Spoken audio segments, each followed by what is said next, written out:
12 তারিখে ধানের শীষের পক্ষে ভোট চেয়ে একটি কথা বলতে চাই, ইনশাআল্লাহ আগামী দিনে বিএনপি সরকার গঠিত হলে আমরা নবী করিম সাল্লাল্লাহু আলাইহি সাল্লামের ন্যায় পরায়ণতার ভিত্তিতে ইনশাআল্লাহ দেশকে পরিচালনা করব। আল্লাহ হাফেজ। বাংলাদেশ জিন্দাবাদ।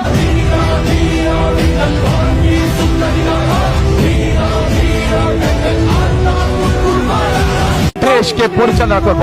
আল্লাহ হাফেজ। বাংলাদেশ জিন্দাবাদ।